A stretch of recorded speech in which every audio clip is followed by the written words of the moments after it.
Hello YouTube and welcome back to Let's Play Bloons TIE Defense 5 Steam. I want to get right into this because I'm very intrigued by this level that I just lost to in the last episode. In case you haven't seen it, you can go watch that last episode where I lose. Spoiler alert, but I'm actually going to try it again right now that I've realized a few things about the track that I didn't realize before. Water hazard, easy, like always. I still want to start off with the spike factory, but now that I've realized that I can actually place towers like on that bridge, and I kind of want to place that as far up as I can make it. Now that I actually realized I can place towers on that bridge, it's going to be very helpful. I didn't check if I could make a tact shooter there, because that'd be nice as well. What else would be good? A glue gunner, if I can fit one. So I think glue gunners are relatively small, so they should be able to fit. If an ice tower can fit, I would assume a glue gunner can fit, because they look about the same size. I mean, they all kind of look about the same size, except Super Monkey. But anyways, let's see. Because I really like this concept of having them on both sides going through there. It's just at the spike factory, not the best. Okay, so glue gunner, that can fit. Okay. I already know the ice tower can fit. Now I just want to see if the tack shooter can fit, because the tack shooter would be very helpful, especially with the design or defense design that I'm planning. Probably the biggest weakness in my design at the moment is lack of anti-Moab, so that actually works out quite nicely. I'm gonna place that there. Might seem a little bit counterintuitive to put a tack shooter right next to a spike factory. But I think it's going to be pretty helpful. And I already lost 2 lives. Okay, that's fine. Let's see, so faster shooting there. And then I'm going to get the even faster shooting, and then the tack sprayer, whatchamacallit. Tack sprayer? Yeah, tack sprayer. And then what are we going to do for my anti-Moab? So I didn't really make it that far last time. Let's see. Could make this an anti-Moab spike factory. I mean, wow, I'm still losing lives a lot more than I thought I would, considering last time. But anyways, that's fine. I'm losing a lot less lives so far compared to last time, but I'm still in like the second or third round. But anyways, let's see. Did I? Oh, oops. Come on. Get even faster shooting, so I lose less lives.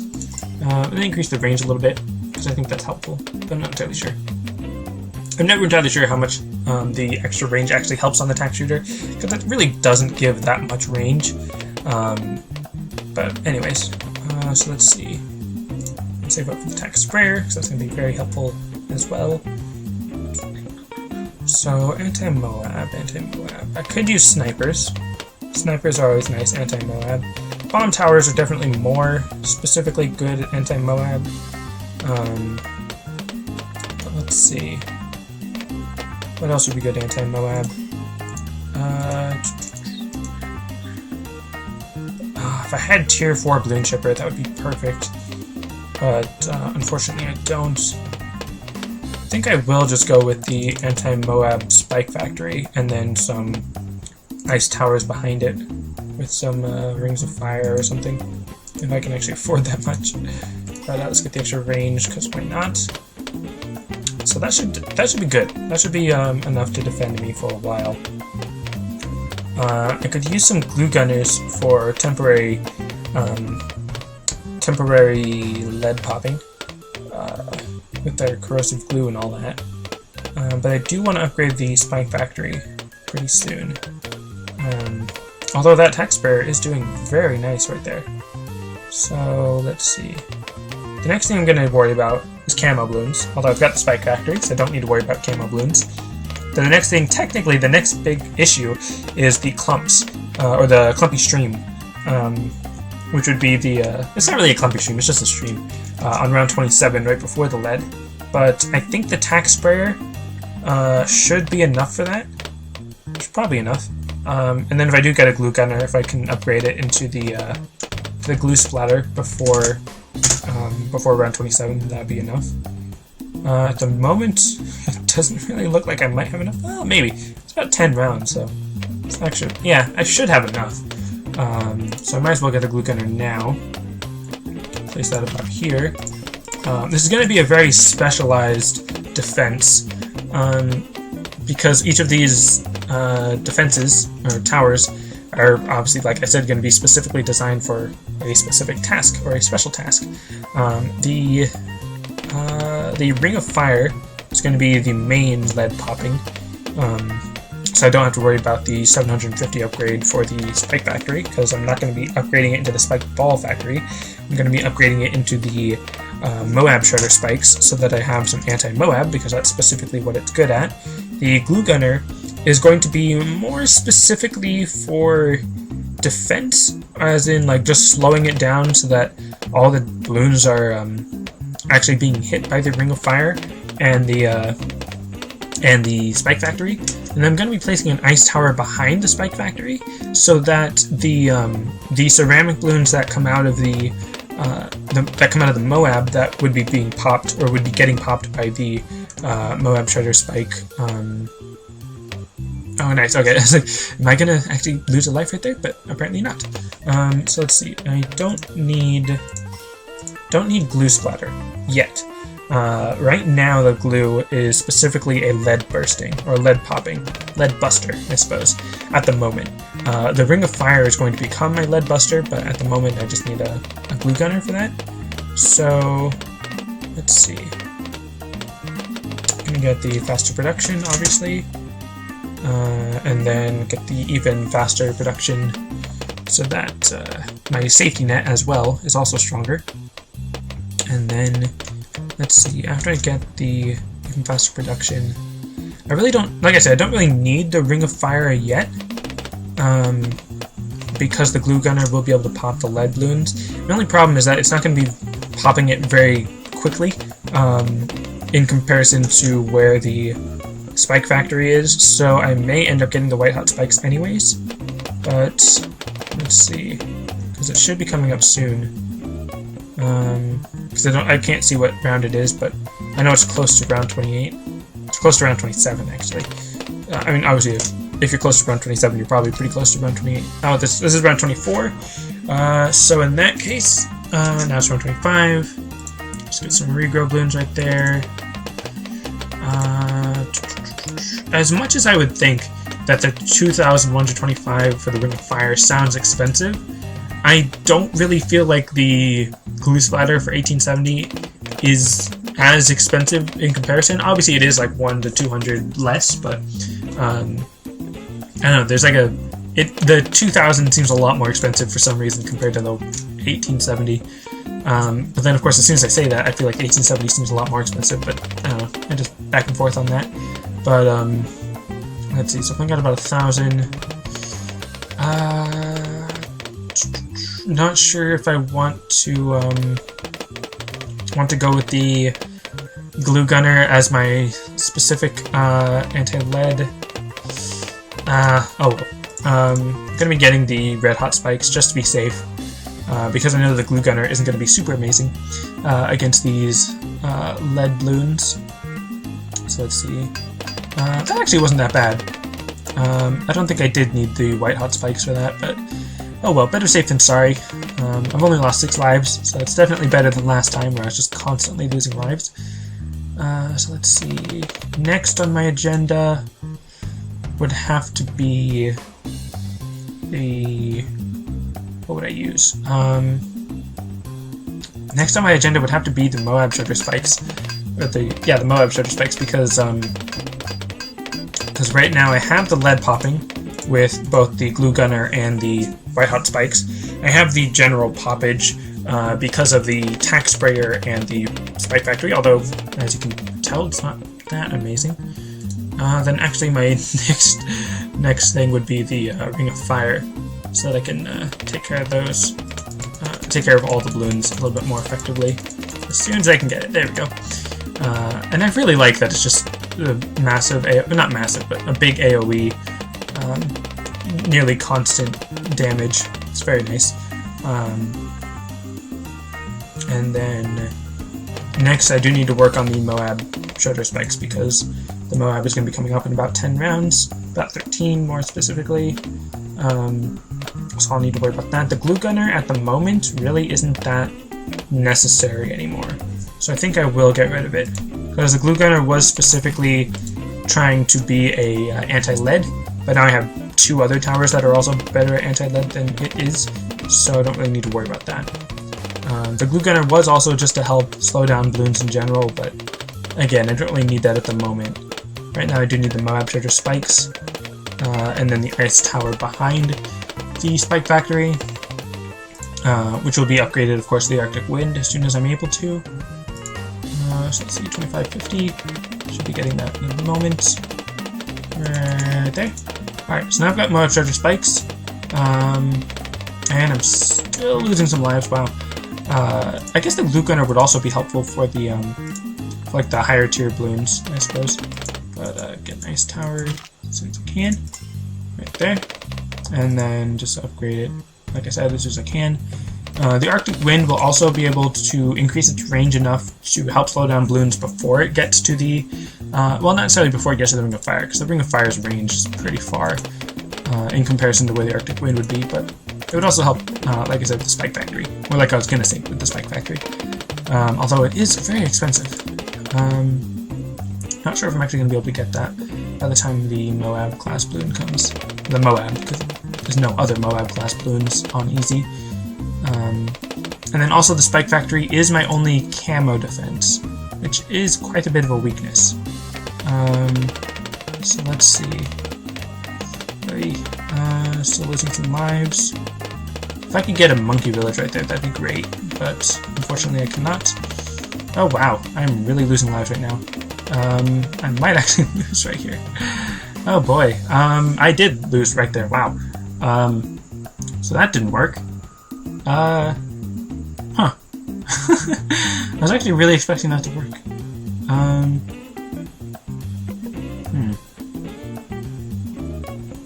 Alright, I'm going to try again, kind of. Hello YouTube, and welcome back to Let's Play Bloons Star Defense 5 Steam. I am actually a little bit stumped at the moment, because I really thought that strategy that I had in the last episode was going to work. I'm not sure how I'm going to be uploading these. I might try to upload it into like one big episode or something. Probably not, but possibly. But So I definitely do want to upload those, because I want to show people that, hey, this doesn't work. Just saying, doesn't work. So anyways, let's see. I don't think I'll start off the Spike Factory then, because that clearly wasn't working as well as I was hoping it would. Can I put a portable lake right there? Because that'd be really funny now. Okay. I think I will just go with the sub, because the subs are really good, and apparently I can't win without them. So, that's really weird. I'm actually going to make this just a short bit. So I'm just going to be cutting through these episodes, or this episode. Okay, so I'm probably just going to be cutting in every now and then, showing you the progress that I've made, because obviously the subs are just totally destroying everything a lot better than any of my other towers that I've tried. And of course, now that I just say that, I kind of want to try putting a Dartling gun like over up the top near here, and just having it point down or whatever, but anyways, that might be another episode, maybe on like medium or hard or something. So anyways, subs. Definitely so much better than like anything else ever. Definitely I'm going to keep using them any chance I get, considering how much I failed at that other attempt. Now for the first camo balloon on this one, I'm actually just going to use a road spike, because I don't want to worry about buying anything that will specifically have the camo popping ability. And then we can get the ballistic missiles here for the lead popping ability. And as you might be able to see, I don't actually have the advanced intel yet on these towers, because it's just these two right now. So I don't really need them to have advanced intel, because they would just be working off of each other basically. And I don't really need that much more range, because as you can see, I haven't lost any lives, and it's just these two that are destroying everything. So it's pretty nice. And now that I'm getting quite a bit farther, I'm going to be placing some ninja monkeys right about here, and again, I know that it's more efficient to buy one at a time, but due to the nature of this level being so divided in two, I'm just going to be buying two and upgrading them separately, or at the same time, I suppose. Which again, I know is not very cost efficient, but I'm just going to be doing it this way because I feel like it, basically. And then I'm going to be getting advanced intel in a moment once I get my money back up. And again, I also wanted to do this for the camo popping because I'm doing this around 33, at or around round 33 is what I meant. So yeah. Now I'm actually going to place a monkey village here because I just realized I could, and I want to give my subs better range and attack speed, as well as, if I can actually, if I can give them camo detection and the Monkey Intelligence Bureau, then that can actually be very helpful, because then I could just build a bunch of subs right in that area, and then just build more subs around it, so I can just do like a pure sub-only game or whatever. I think that's pretty cool. So yeah, I'm actually gonna sell these ninja monkeys and get the Monkey Intelligence Bureau so that the normal darts can actually pop through the lead, and then I'm just gonna build a bunch of subs within its range, within the range of the monkey village, because now they're pretty much unstoppable. So yeah. So now with these 5 ballistic missile subs, even if they don't have the super advanced range of having towers all over the track or whatever, just the ballistic missiles were able to break it down enough for it to be broken down enough so that the monkey subs can just take down the rest of it once it actually gets within range. So as you can see, this is much more effective than my previous strategy, which theoretically should have been fine. It's just, practically, it just doesn't work out. This one, however, just dominates. Having the ninja monkeys definitely helps at the beginning with the other camel balloons, but once you get this monkey village up there, it's just fantastic. And of course, lowering the cost and increasing the attack speed and increasing the number of airburst darts and all that was helpful because of the specialty building, is what I'm talking about. And then, yeah, I haven't even lost any lives, so this strategy is fantastic. I really love these subs. They're just so powerful, so good. And might as well just keep talking for the rest of this one.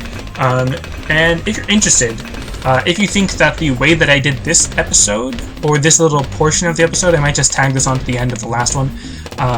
If you like the way that I was sort of just cutting in on like the key waves or like the key rounds, if you want, I could just do that, and you could just have like little 5-minute episodes of just like the key moments in the wave or in the level or whatever. Because I mean, now I've got 8,000 cash with nothing to spend it on because I don't really need any other subs. 6 subs is enough on this track, which is fantastic. But anyways, yeah. So if you like the way that I did this little bit of just cutting in little pieces of it, maybe I'll just do this if I lose a round, and then have to redo it or whatever. I don't know, because then the next episode is going to be Challenger Deep, which I think, because let's see, today I recorded Candyland, Crypt Keeper, Long Range, and Water Hazards. That's 4. I plan on recording 6, so Challenger Deep and Phase Portals, I think, because I'm pretty sure U-Turn was on Deluxe Edition, is it? I don't know. I think I'll just do Challenger Deep for now. Yeah. Well, I don't know. I'll do Challenger Deep for sure, and then I'll go to Phase Portals, and then if you guys remind me that... Well, actually, I can just check. Never mind. Anyways, so I'm still going to be recording Challenger Deep, and then either U-Turn or Phase Portals on the next episode, or next episodes. And then after that, if you guys say that you really enjoy the way that I just sort of cut it down into little bits, then maybe I can just do that, or something like that. I don't know, but it's up to you guys. That's going to be it for this episode. Thanks for watching, and I'll see you next time.